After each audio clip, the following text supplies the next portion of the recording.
Hey everyone, this is episode 91 of Noodle Time. Welcome back. Here with me is Owen Purple, Texas style, OSG. How's it going, sir? Yeah. Owen Perp, bro. I like, Texas that was, style, yeah. dude. I know, man. And the weather stayed away, so at least it was a comfortable game. It just wasn't an enjoyable game at all, at all. But I made the road trip up there. Uh, Actually, did it the day trip like I always do. So I drove up there, did the game, and then drove back. And I actually got out of the stadium before the fans did because they did the drone light show after it. So a lot of fans were just still kind of chilling in the stands. So I was able to, do my thing, and I got out. Boom, on the road, back home before 1 o'clock in the morning. Sorry, bus driver. I know y'all got back at like 3 o'clock. Bus riders, but they're drinking. They're not driving, so they're just they get to enjoy themselves. Man, so what's going on with you, bro? Well, I guess I'm feeling different because I'm Yeah. I'm kind of happy. Dash and Dynamo 2 got some results. I say hard-fought results at the end of the day, but yeah, losing Yeah. to some rivals in the span of 2 weeks for Dynamo is I'm pretty upset about that, and I'll try to save it for when we get to the conversation for Dynamo. But you know what? Outside of that, just happy also for Real Madrid.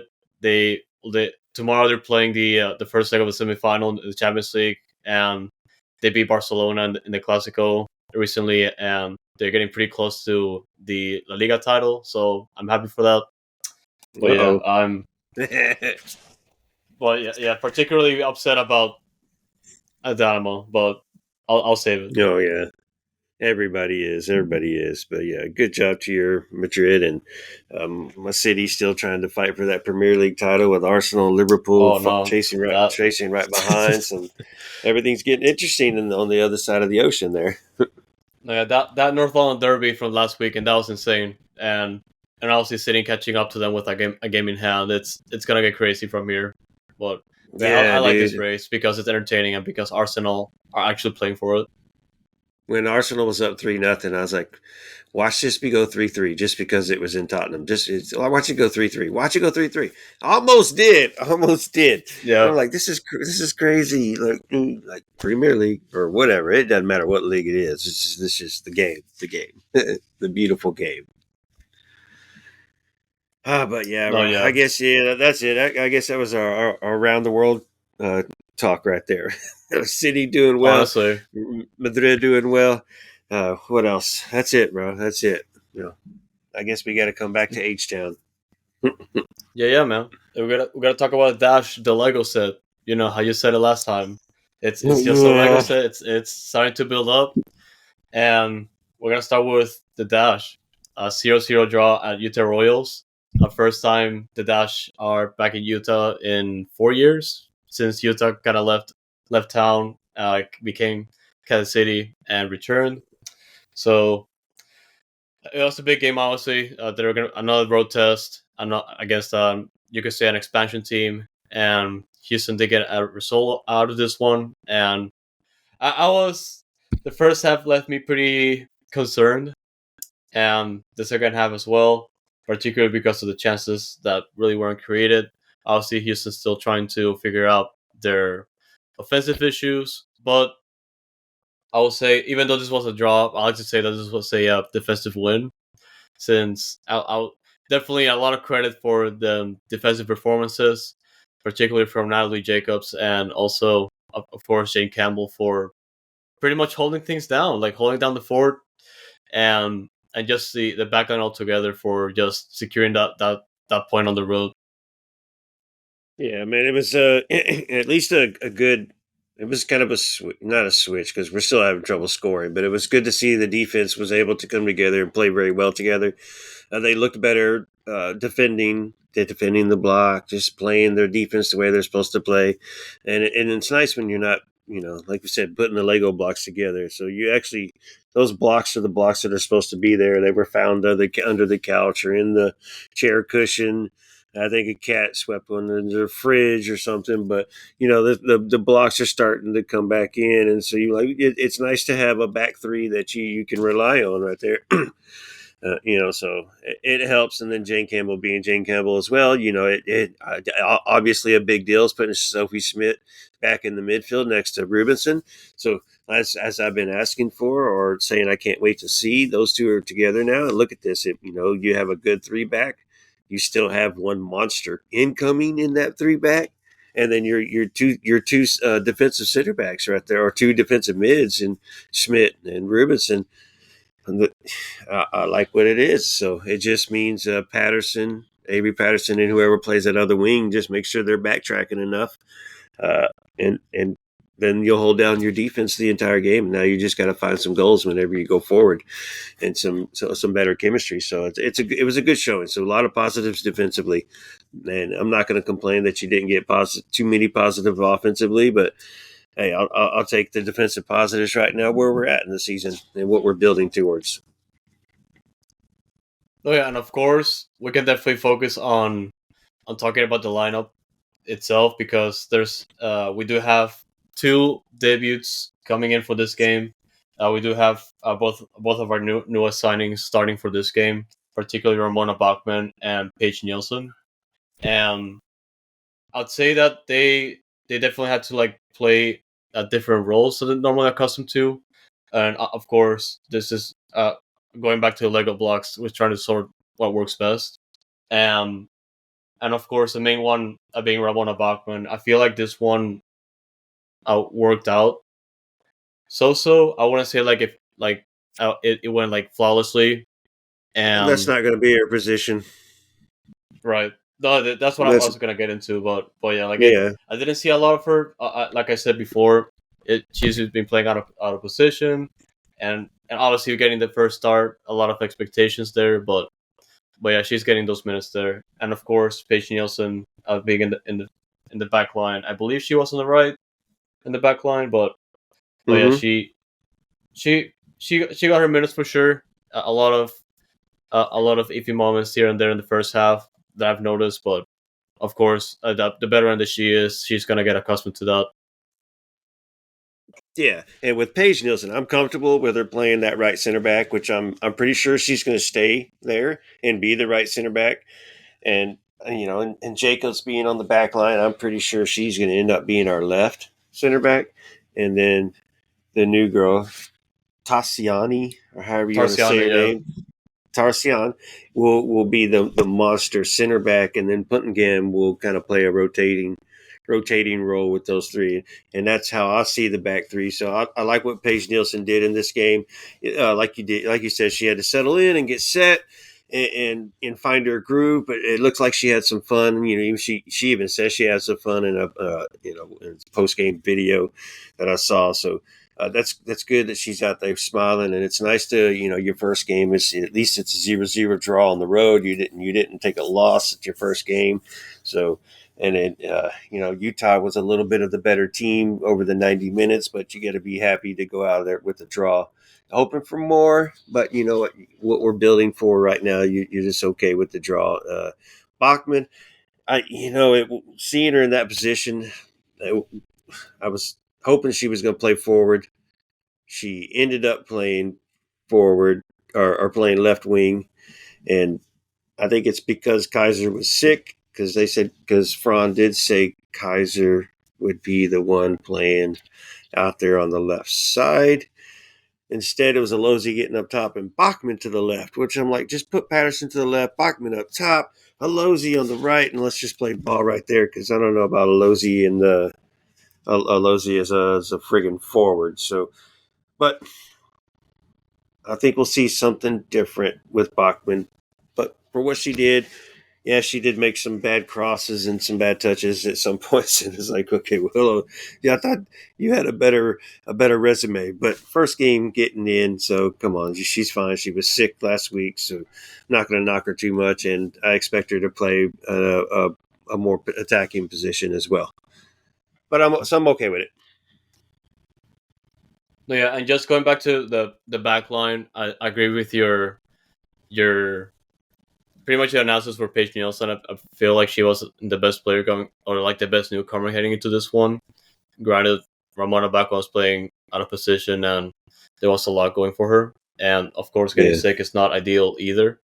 Um, and yeah, you also mentioned earlier with the addition of Tarsiana, things can be different for the backline for sure.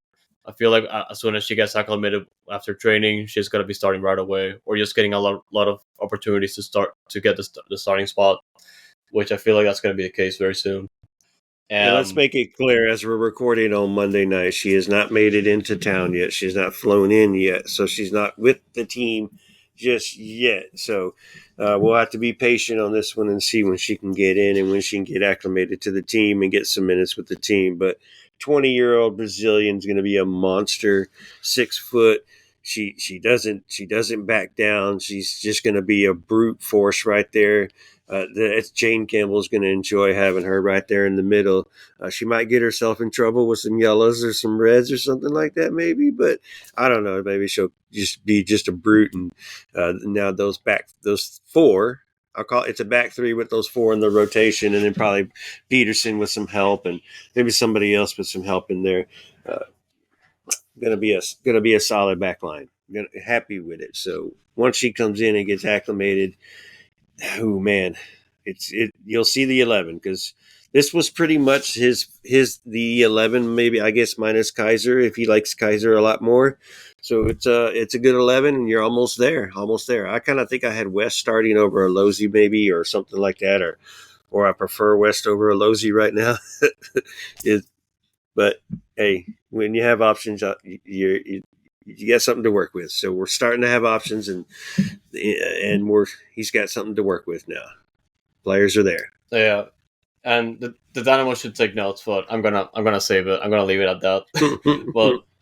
but yeah, one of there weren't a lot of stats to highlight, but of course, the one stat that pretty much is spot on my head, and one that I feel like defined the game for Dash is just the fact that Jade Campbell got 4 saves, and Houston did receive 5 shots on goal according to the NWSL stats. And I mean, it's the Jade Campbell statue is coming very soon, in a few years maybe. It's gonna be right next to Boniek's statue, and I'm gonna keep saying it. We have like so many points, including wins and draws, are pretty much just because of her. And I feel like people are underappreciating here. I'm not saying a majority of people. I'm just saying like some people can don't grasp that yet. And Jane Campbell is just insane. If she can stay her whole career here, she gets whatever she wants to, and it's not going to be anytime soon. So calm down on the statue. Will come soon. So just let her play her game until she wants to retire. Maybe she'll be a 40-year-old goalkeeper, or Steve Clark, and she'll just still be saving our butts and getting our points for us. but you know, it was fun. So like I want to go back to Alozi. I'm not liking Alozi playing that forward position. I prefer her out on the wing, specifically the right wing. And she can help defensively if we're in need with Paige Nielsen, maybe getting a yellow card or getting tired or just not having a good game. She just doesn't bring anything as a forward right now to me, and it's her pace needs to be used on the outserts where there's more space. Especially when you're playing the two forwards. So I don't know what we need to do there, if that's something he's going to keep trying to go with, or he just needs that to hopefully see that idea of what she can do on that right side and be more useful in his formation and his style than I think up top playing a forward role. So but we'll have to just see. Maybe that was just just not getting a good grasp of this good form yet. Yeah, and I do agree with that, especially because Alosi, I feel like she also plays better as a winger. And the question pretty much comes down to what to do with Avery Patterson mostly when it comes to that, because I feel like she's doing a pretty good job at playing and getting those minutes. I'm impressed by her so far. And last game, obviously it was Avery pretty much on the wing or like trying to go up, and Andres next to her. And I feel like switching things around those particular two might affect things. And I want to leave Avery there, so it's a big headache Well, for see, Alonso. and Yeah, obviously coming from the fan club too, right here, uh, I think Fran likes Patterson more than Alozi anyways. So if per se Bachman goes to the right forward and plays next to Ordonez, Patterson can play the left and Lozia can play the right. If Kaiser is what's liked on the left, then Kaiser can play the left and Patterson can play the right. Alozia can be a super sub or just start sporadically here and there and just be a role player and a help player, and until because Patterson does make some mistakes still, but granted she is a rookie and still working her butt off. But yeah, I'm with you. I like Patterson a lot better starting right there, and it's up to Fran who gets the other side. Patterson gets one, and is it Alozi? Is it Kaiser gets the other? Does Kaiser get the forward, and you leave Bachman on the left side? I don't know. So it'll be curious to what he does this next game because Kaiser was kind of sick. That's why she didn't start, but she did get to play a little bit. So what will he do, being able to play with his full lineup, and where will Bachman play? Where will Kaiser play? So we'll see a little bit more of it in the next game. At home, by the way. yeah, and I think that game is on Wednesday, I believe, if I remember No, correctly. bro, no. You calmed it friggin' down. Hey, Sunday noon. This Sunday, okay, Sunday, yeah, Sunday, fun day at Sunday. noon o'clock in the bright of the sun in the middle of Houston, which shouldn't be too steamy or too hot. It's just going to be bright. So bring your hats, wear your sunglasses, cover your eyes or whatever. Should be a good one. It is against the rival Kansas City Current, who are on the top of the league right now, or up there with the top two in the top of the league. So woo! Be ready for it. Come root for the team because they're definitely going to need it. Because this is going to be a tough game, man. Tough game, especially at home. But hey, the debutantes that just started need that first home debut as well. So go there and show them some love as well. And let's see if we can grind out a win. So yeah, go to all the Dash games. Go support the girls as much as possible. We're gonna need all the support, and I know, yeah, this is a team in the rebuild. OSG just said himself, it's a Lego set. Like everyone loves building Legos. You can see the destruction getting built right in front of you. So it's gonna be a project, but you're gonna be glad to just see it or be the first ones to see it when it develops over time. So it's gonna be good.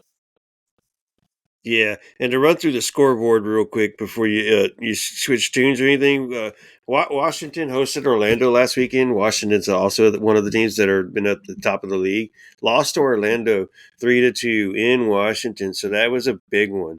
And then of course Angel City was hosting Kansas City. Kansas City just rocking it.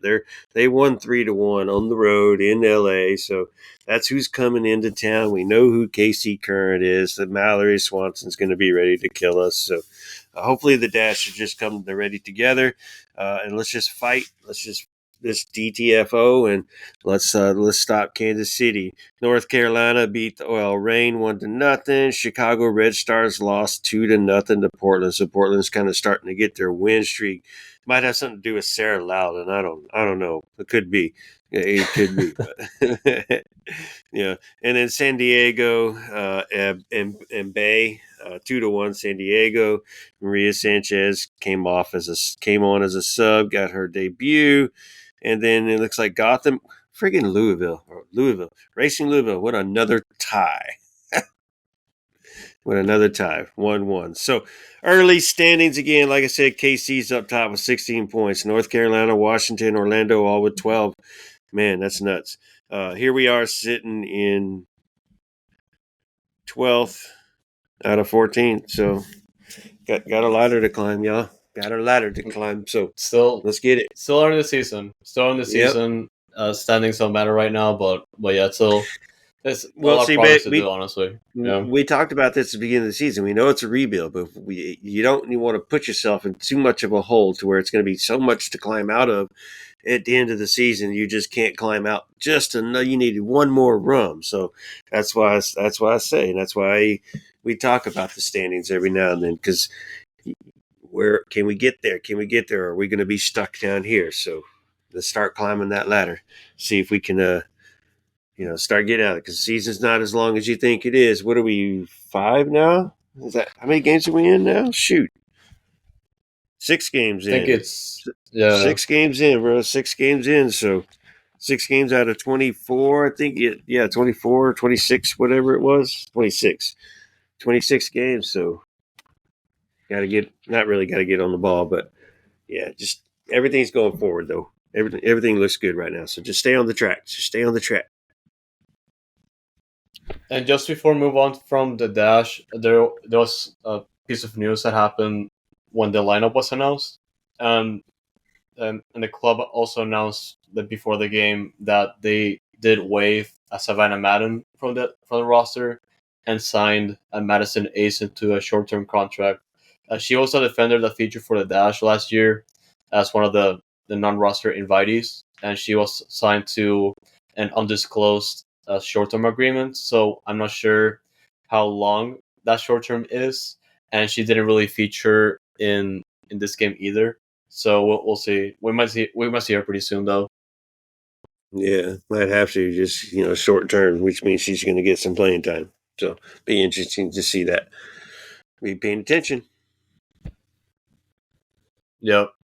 So go Dash, and now let's get angry. So gotta talk about Texas Derby now. We lost 2-0 against FC Dallas, and I'm not happy about that.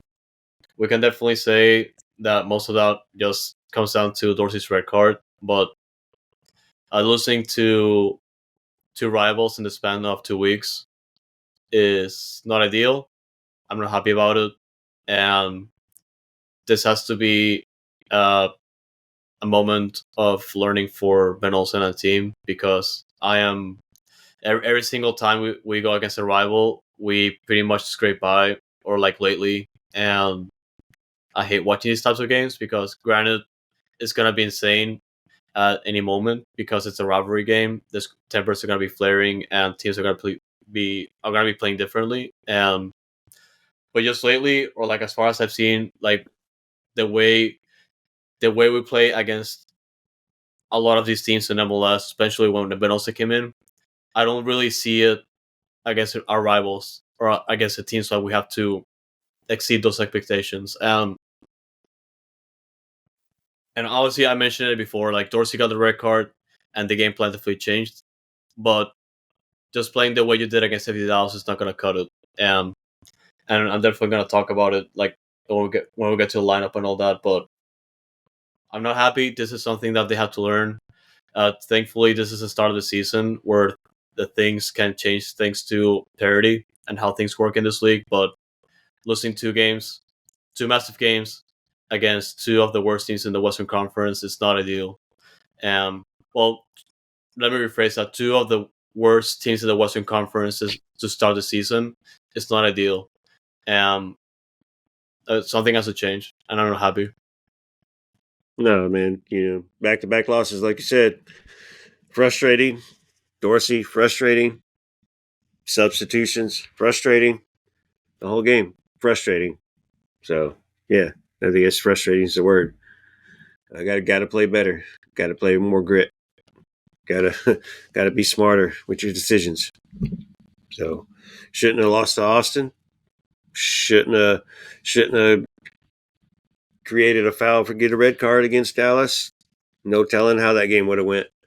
The way that game did go, Dallas was in absolute friggin' control. So I don't know if an 11v11 would have made a difference that day because it looked like Dallas was the soccer gods were like, okay, you're going to play well today, and we're going to let you win. And shit. And that's not the worst part. Yeah, That's not the worst part because the worst part is that the first half defensively for 10 players, they actually did pretty decent, and they just collapsed in the second half. That's the part where I'm not happy about.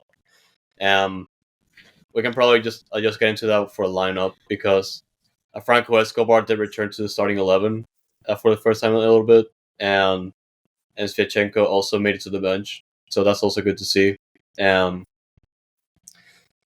And yeah, I obviously Ethan Bartlow getting the start there as well, which is good again. And of course, Griffin Dorsey is going to be the topic in this discussion. because there's a lot of things Arthur, to talk about. yeah, Arthur, Coco, and Blessing, which are midfield, and then Basi, Seba, and Aliu up top. So, what was the only surprise for some Yusuf fans was they kind of expected Ache to start, which he did not. He did have to sub in late. So, yeah, man. I mean, you were talking about Dorsey over there on that, getting that started right back, huh? That's it. That's the position he succeeded last year, and Mm-hmm. he as a slow start of the season. It's gonna be it's gonna be a long season for him to prove himself, but he pretty much just set the stage for someone to take his spot right now, and it's a good position. Like Stairs is available to sub in for Franco Escobar to take back the right back position for the next game because he's gonna be suspended because of red card, and we can get into the conversation after we finish the lineup. But yeah, and you mentioned the midfield, Blessing there as well. Unfortunately, not much to talk about Blessing because he had to be sacrificed for um, Griffin Dorsey's mishap. And Well, there's a lot to yeah, talk. There's a also, lot to talk about. So let's just get through this friggin' yeah, lineup. Let's go. Let's go. no, yeah. And we mentioned already the midfield, and of course the other thing that is kind of a ghost town right now is our forward line. And of course, Holly, you're getting the start there. Kovacic also getting the start, and also Basti playing as a false nine again. And yeah, let's get into that. Yeah, for real. So, like you said, the red card 5 minutes in, man, and Dorsey was he just got caught trying to catch up, clip the dude's feet, and denying him a goal scoring opportunity. Red card, no doubt about it. Even Benson, no doubt about it. Nothing we can do about it. I just with Dorsey could have caught his clip because the player was still a little bit out where it would have had to been a beautiful shot to score the goal because the defense, the Dorsey was right there still, so he could have been a challenge if he didn't trip him up. But whatever. So we move. So now like, all right, we're down a man. 5 minutes into the friggin' game, you expect changes to come, so you're curious as to what those changes are going to be. And I kind of questioned those changes when they started to happen and start to come. And I know you said the defense played well. They did play well in that first half, but at the same time, they were getting blistered with shots, and that continued in the second half, and it grew worse in the second half. We're getting blistered with shots. So, yeah, so I questioned some of the tactics. So, yes, 70%, 75%, 80%, 85% was Dorsey's fault. He put us in that situation, and it's not a winnable situation at that much time left in the game. So struggle. But then I question the substitutions being made. I think he could have done something different, but again, he's the coach. I'm not. Oh yeah, and just going back to Dorsey, and I already mentioned it because of Blessing. Blessing had to be sacrificed after Dorsey was sent off because Stairs had to pretty much cover his position. And you can definitely understand why Ben Olsen did that. We had to get like 4 defenders in Can there you? No, because can you understand it? Has Blessing not played at left wing back before? Can he not play that position today? Escobar go back to the right, and then we don't have to make a substitution right there. Could we have brought Brad Smith in instead of Daniel Steres, who is defensively and offensively, and you're not going to park the bus for 85 friggin' minutes. You're going to, at least because this team is possessive, going to try to still possess the ball and still create some action. Brad Smith would have been a good substitution to make if you're going to make it right there. Blessing could have moved over and played that position, and you wouldn't have had to make a substitution right there. You could have waited till halftime. You could have seen how it played out for the next 5 to 10 minutes before you made a substitution. So he didn't make those. Obviously, I've been thinking about that. He didn't make those adjustments that I thought he could have made first, instead of just going to the resort that the tactic that he went, and it was more defensive, and that's not what we were. I say we. There, I was sitting next to somebody at the game. What's up, Jorge? So the tactics, man. I just questioned those substitutions, and why didn't we just continue to try to possess and not defense so much? Because at the end, in hindsight, we just got blistered and plastered, and so I do question that. So that's why I said there's a lot to talk about there with Blessing. I think Blessing could have done a lot more and didn't need to be subbed. But the sub was made, and I'm not going to complain about Steres. Steres is awesome. He does his job. So He came in, he did his job, no problem there, but he has no attack in him. So that's where my complaint was. I'd rather have been a different sub in that situation right there. Maybe Steres comes on at halftime, but that's my thought right there with Blessing and the first I can see substitution. that, and I can see what you mentioned that because Blessing did play that particular position before. Maybe it's a thing that Ben Olsen doesn't want to play him there for some reason, and that's why he did that. But I do agree that Brad Smith could have been another option to consider there because if, for example, they were to either swap Escobar back to right back and just sub Blessing out, maybe that could have worked. But yeah, like I And do agree with your concerns. you still had Tate too, so Tate could have been a good sub right there with because Tate could have brought what Brad brought, but maybe with I don't know, a little bit something different. Brad probably still should have been your substitution right there. So there was options, but obviously that's what Ben Witt was pull Blessing, go with Steres, and then so now that basically we're playing a false nine already. Now we have no nine at all whatsoever. We're not falsing the nine no more. It's because we have no striker anymore. So now that a team that struggles to score has made it impossible to score because we've parked the bus.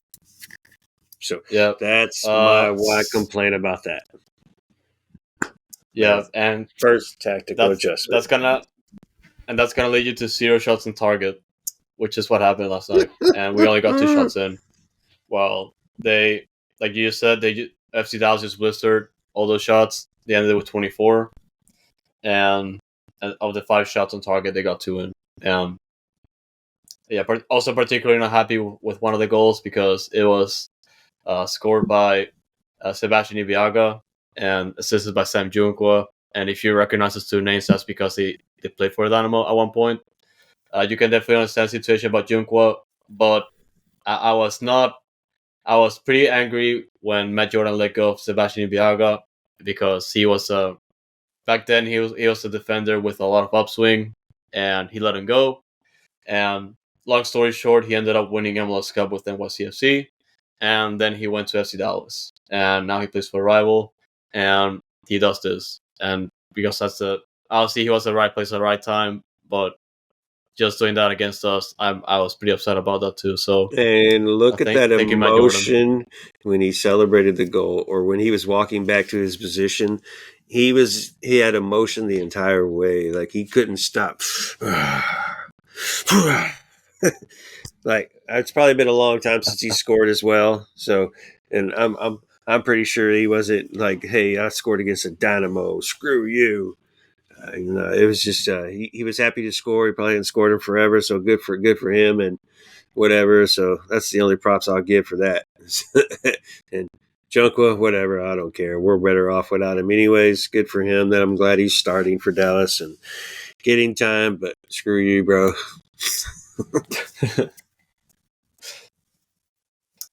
Yeah, a lot of stuff to take into account, and pretty much like this game, it was a product of the things that we're missing, particularly the offensive power, because teams can pretty much just put us into this type position and they know how to choke us out, or at least try to ride out those games or put the game away against Houston. And there's got to be something new on the table. It's still in the season, so things can still change, but it's not the way we looked. The way we looked in the last 2 games, particularly how we collapsed in the second half, not finishing out those games completely, it's not ideal, and Ben Olsen's going to have to figure it out. All right. You ready for a speed round? Sure. Got all those fan questions that I sent you earlier to look at? Yep. Let's run through them, but when I say speed round, let's not spend a lot of time on them. And let's just, because there's quite a few. A lot of these came from Texas Hammer. Shout out Texas Hammer.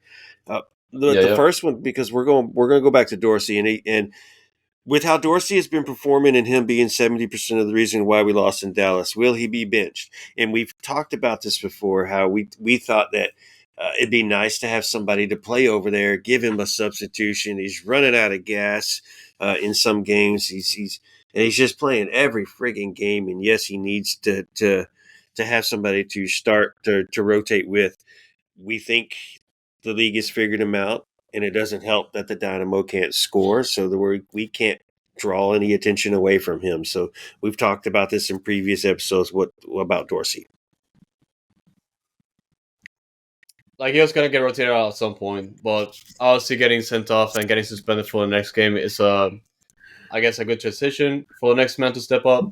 And of course, the main issue being Dorsey is that Dorsey is not living up to the form that he was when we ended the season last year. So yeah, so it's still, the next like I said, yeah, I can go. Yeah, still a long season, but Dorsey can still do it. Yeah. Right. So the next question, with him getting the red card, actually kind of plays into the next question. Do you start Franco at right back, and who do you start at left, or do you keep Franco at left back in his normal position? He's going to play the rest of the season, and who do you start at right back? So, I mean, it's pretty obvious, right? Smith, Steres, you got Smith as well. So, thoughts? Yeah, Escobar can definitely go back to his natural position just so we can see like Brad Smith like on the left, but yeah, it's a lot of scenarios for sure. And the good thing Yeah. is that we have spots to cover. There's like either or, so that's good. So Sebas doesn't watch any of those fitness videos and doesn't like to train or stretch or warm up or anything like that good stuff. So is he gonna be injured forever? Because I mean, we know what the Dynamo expected from him, but now we're not getting nothing from him. I'm tired, man. I'm tired of the situation. Like they should have bought him out. I don't know why they're keeping him, bro. I don't want to talk about it. I just want to see him score goals. I want to see him succeed. But the way things look at right now, I'm not confident. Right. This one's a little bit of an impatient reaction, I think, and it's about Achiache and what's a realistic time frame for Achiache to be back to starting again. Can't handle him subbing on. Well, first off, when someone's coming back from injury, they're going to work their way back into the minutes.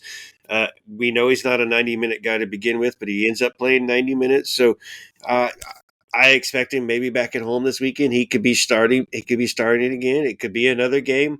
Who knows how his knees feeling, but with the controlled time, I'm sure there's a controlled minutes as well to get him back to 90 minutes. So it could be now, it could be a game or two more.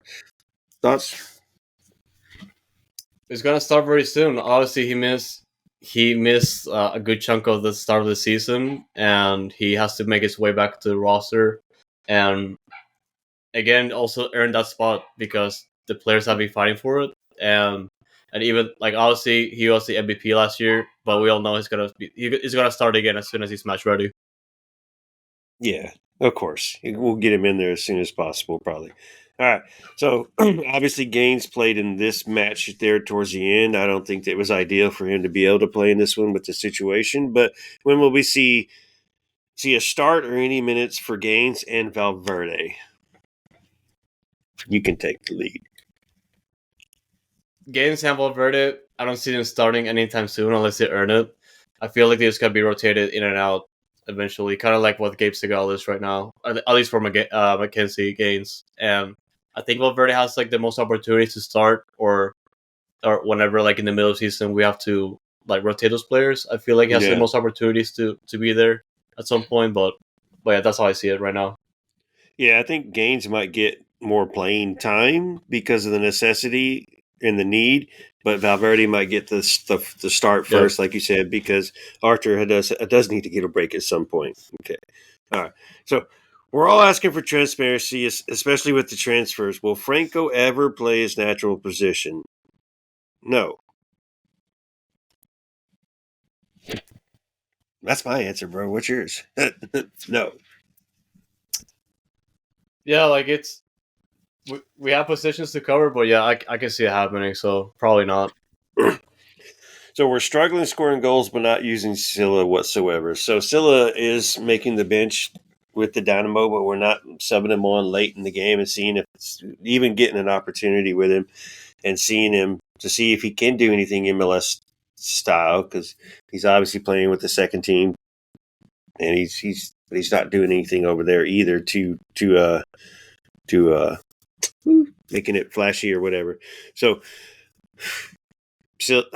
I'm going to say Silla's not the answer, but we're struggling to score goals, but not using Silla whatsoever. You have thoughts on that? At some point, we're gonna have to try him, but at the same time, the main reason is he's not the answer right now is because he's a rookie, and we can really like put a lot of the weight on his shoulders right away. And as long as he keeps getting minutes for Dynamo 2 to start developing, that's fine for me. And if he can get those opportunities, particularly when the Open Cup comes around and also Leagues Cup, that'll be a good opportunity. But if he still makes the bench, I'm okay with that. But I'm prioritizing more the playing time that he gets for Dynamo 2, so that way he gets more acclimated. Well, and let's remember when Valverde gets to the team, somebody has to leave the first team bench. So, and I think that's going to be Silla, as everybody else just kind of fits in. I'm not sure if Sargent's still making the bench, so maybe Sargent would be that person, but you never know. All right, now we're back to the fluctuation on the Sebas talk. Would buying out Sebas be more beneficial to the team than just letting them play? I feel like at this point, you just have to ride out the season, or at least when the window opens again in the summer, because there's not much you can do about like buying him out and I guess trying to like bring in one of the like Achara over from Dynamo 2. But yeah, that before is weird and a lot of work for Asher and Pat there because it's a mess. If the Fool's going to be hurt and he's going to be injured and not available, then yeah, you can get rid of him, open up the spot. You're not opening up a DP spot, I don't think, until next season if you do it this way. Either way, so that it wouldn't be beneficial. The only way to be beneficial is to sell him, I think, to transfer him to where you can get that DP spot back. If somebody comes a calling during the winter the summer window, I don't think anybody will. They have no reason to, especially right now. We're stuck with him, guys, and we're stuck with him till next year. I think it is. So we're just gonna have to struggle. And if he doesn't want to work out, he doesn't want to train, he doesn't want to be healthy, he doesn't want to be fit, then he's not going to play soccer. And he can go party back in Paraguay. So it's up to you, Sebas. But that's all the fan questions, man, that I had that came from the Discord. I know one of those came from somebody else, but I didn't write his name down. Can't go back and find it right now. I don't have time. But sorry, man. Thanks. Shout out to those that did provide the questions. They were nice questions, and they were kind of came right out as soon as I asked. They're like boom, boom, boom. They're like, dang, y'all were in a mood today. Yep. But that's all I had written down and all I had for you, sir. Yeah, we can get to the scoreboard and go to Dynamo 2 because I don't want to talk about it anymore. All right, well then, shit. Let's. So it's a horrible segue because the first game of the day for the MLS was Austin beating LA 2-0. So Austin's on like a 5-game winning streak or unbeaten streak now. So now they've come out the cellar and they've actually passed us in the standings, which you'll hear about shortly. Philadelphia lost to RSL 2-1. Orlando lost to Toronto 2-1. Red Bulls Vancouver 1-1. New England got their butts kicked by Miami 4-1. The team I talked about, I say first, is the home team. Messi with 2 goals and assists now has 7 goals and 9 assists in 9 games or something like that. Just going off and just having an incredible season already. Columbus and Montreal 0-0. Cincinnati beat the Rapids 2-1. NYFC beat Charlotte 2-1. DC beat the horrible Seattle Sounders 2-1.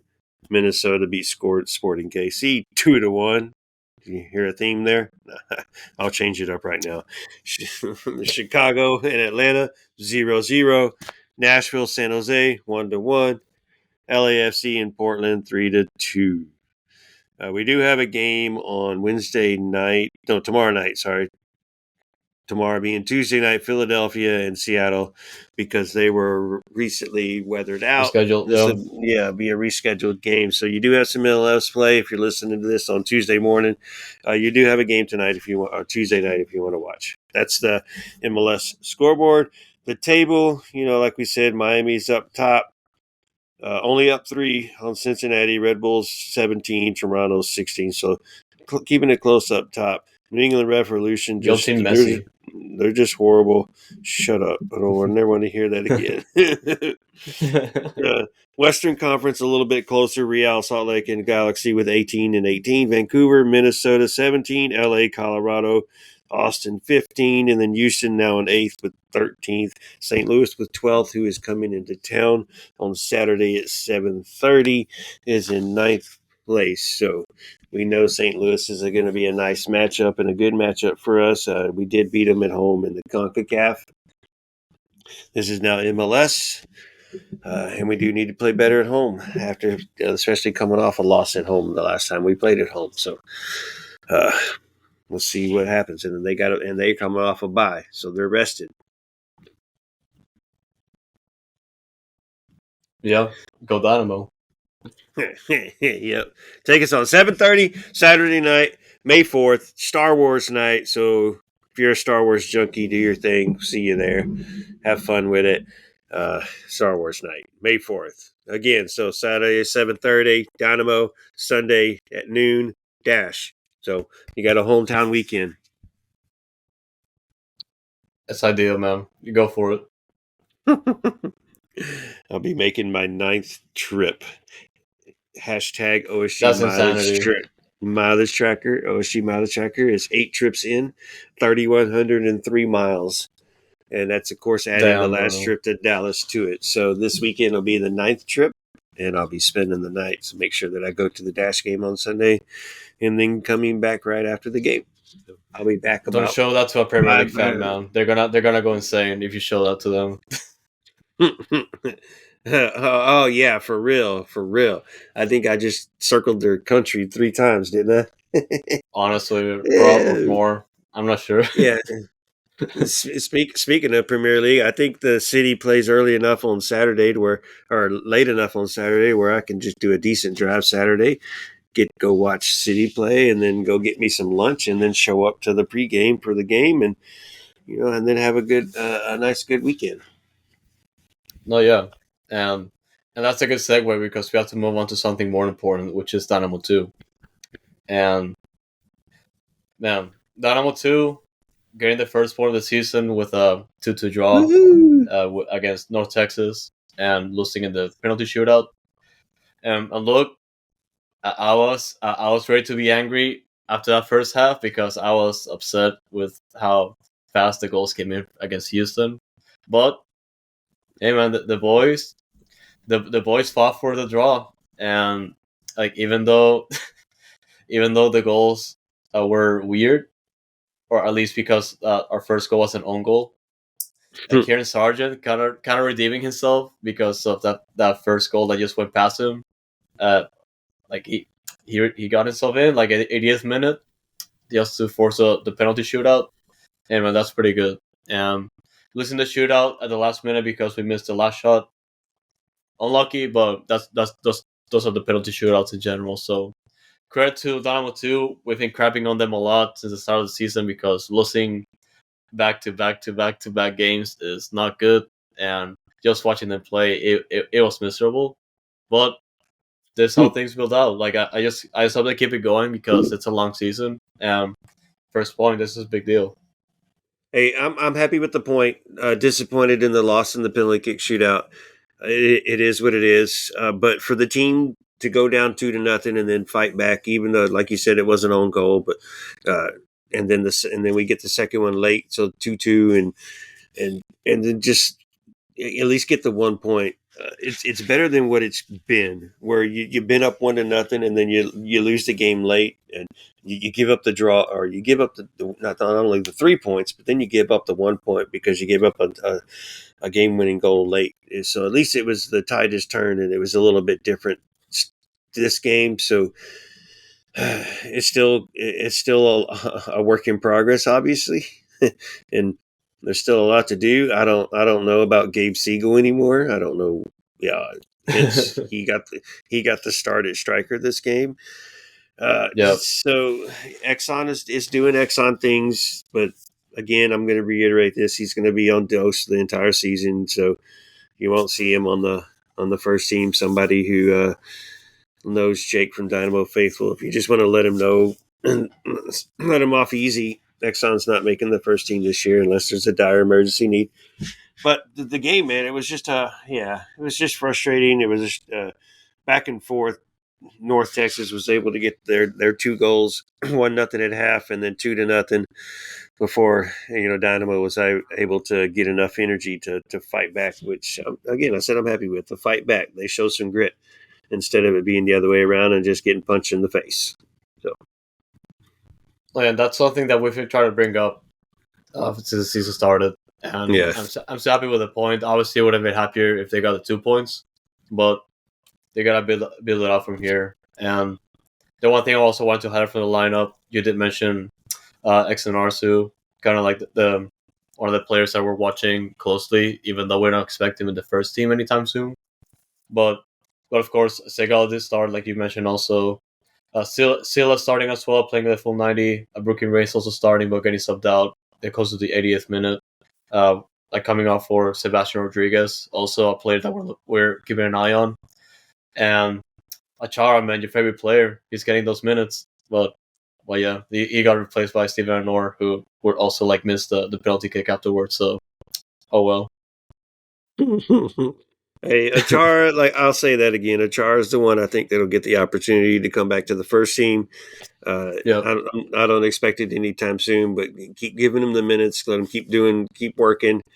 Dynamo 2 as a team is obviously struggling, so you're like, okay, he's not providing goals or anything like that. Yeah, that is true. So once the motorboat starts rolling, let's see if Achara starts scoring and really starts getting into it. And Exxon's not scoring either, but everybody's high on Exxon. So let's calm down and let's see and how things will go from here on out. But it was nice to get the 1 point.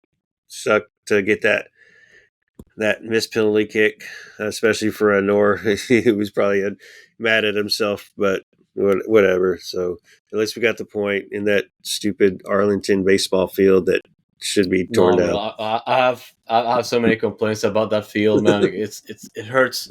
It hurts to watch soccer because it's originally it's a baseball field, but because the stadium got vacated by the Rangers, it's just like a multi-purpose stadium now, and you now have a football field, like American football field, and on top of it, you have a soccer field. So obviously, if you played in those types of field before, you're gonna have like the soccer lines in yellow and the football fields in white, and that's like, and watching on TV is like the worst experience because you have to like constantly guess like where the end lines are, and it's the worst experience ever.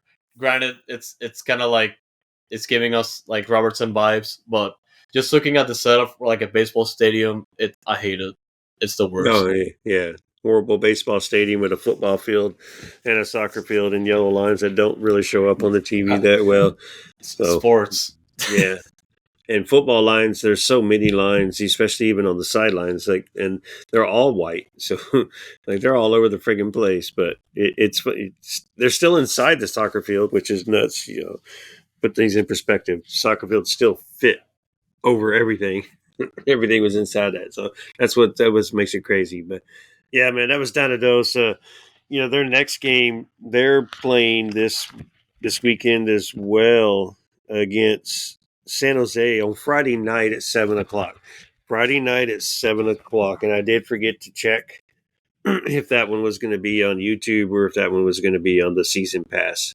But before that game starts, obviously we'll let y'all know on Friday whenever we post the edit to get out there and remind you of the game. We'll get you the right TV, and Foxtrot will do it as well. So just be ready for it. Friday night, 7:30, San Jose on the road, and then 2 home games, one at Saturday, one Sunday. So you got a nice weekend ready to go with everything else that you got planned. No, man, I just hope it's on YouTube so we can watch the replay just in case it's on a Friday. But yeah, because it's ridiculous how that's like the only way to watch the replays. But oh well. Either y'all gotta support the boys. Yep, do it to it. Oh yeah, guys, as always, we do appreciate your support. Keep up with all of our updates. We do constantly update throughout the week. At Dynamic Foxtrot, of course, on Twitter. At Noodle Time on Twitter, as well as on Instagram, also for Dynamic Foxtrot. Sorry, but yeah, we're mostly active on Twitter, but obviously Instagram we do have like a lot of pictures to share, and also all the other goodies that we have. One of our photographers, Arun, Sleepyhead Zombie, photography. Like he's pretty good, so keep up with that content as well. Speaking of pictures, I obviously did that in Dallas this weekend. I was on the sideline taking pictures, so I'll get those posted to the Noodle Tempio account. So y'all go check them out and let me know. Uh, my little camera and me got some decent pictures, so I'll post them. But go check them out. But Dynamic Foxtrot on Instagram will have your live in-game tweets. Well, we won't call them tweets. This be your IG. That's where you'll need to go follow the Dynamo for live in-game action, and then Dash will be on Noodle Tempio on Sunday. For the live tweets. So if you can't be there, you can just set the tweets and notifications, and we'll let you know. We'll give you, and we'll try to keep you interested and make sure we get some wins. Hopefully there. No, yeah. All I gotta say is go Dynamo, man, because you're gonna need it. And kudos Dash and Dynamo too for getting the results this week. But yeah, y'all just gotta do it. Thank you so much for tuning in as always and for sharing our stuff. And it's Dinroll, y'all. H's up.